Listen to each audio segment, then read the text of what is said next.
la journaliste Roselyne Febvre a vécu l'enfer. Depuis des années, elle se bat pour sauver la vie de son fils Arthur, accro à la drogue. Elle avait raconté ce parcours du combattant dans son livre Les battements du colibri, dans lequel elle tirait la sonnette d'alarme à propos des ravages de la drogue chez les jeunes. Vendredi 3 mars 2023, la journaliste politique était invitée sur le plateau de Touche pas à mon poste pour aborder le sujet.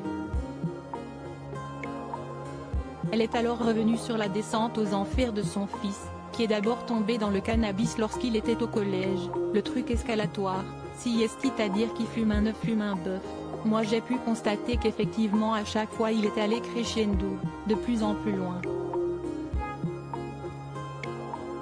Après il y a eu les drogues de synthèse type MDMA.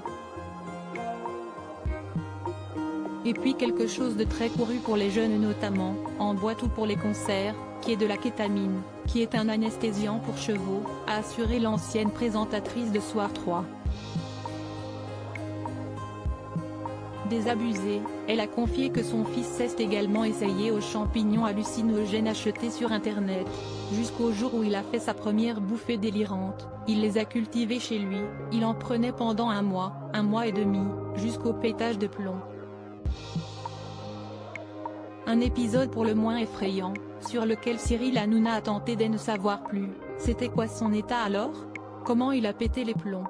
Ce à quoi la journaliste a raconté cette nuit angoissante qu'elle a vécue: il passait des coups de fistard, à 5 h du matin, en disant n'importe quoi. Quand j'essaie de le rappeler le lendemain, il répond pas. Et en fait il a disparu, il est pas chez lui. On arrive chez lui, il y avait écrit merci sur le mur, la porte ouverte. Donc là, un peu paniqué quand même. Et on met du temps à le retrouver. Parce que vous faites les commissariats et les commissariats vous disent non on n'a personne. Donc finalement on a fini par le retrouver avec un petit coup de piston de quelqu'un qu'on connaissait. Finalement on le retrouve au commissariat. Les policiers ont cru qu'il avait bu, enfin ils n'ont pas cherché à savoir. Il a pourri dans sa cellule de dégrisement pendant toute la journée. Il avait déchiré ses vêtements, il s'était griffé. C'était quelqu'un d'autre. Il m'a volé des bijoux qu'il a revendus. Roselyne Febvre est revenue sur les stratagèmes mis en place par son fils pour se payer la drogue qu'il consommait. Il vous a volé? A demandé Cyril Hanouna. Oui, ça c'était.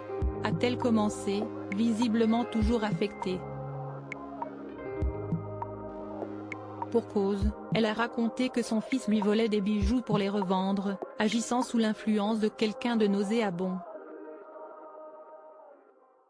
En effet, alors qu'elle l'a décrit comme hypersensible et influençable, elle a assuré que la drogue avait totalement transformé son fils. La drogue, ça modifie l'état de conscience, fortement.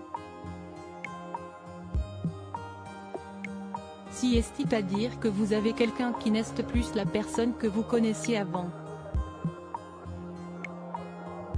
Et après il redevient tout à fait normal. Un éternel ascenseur émotionnel qui commence par un pétard récréatif et qui se poursuit avec toutes sortes de substances, contre lequel la mère de famille souhaite mettre en garde.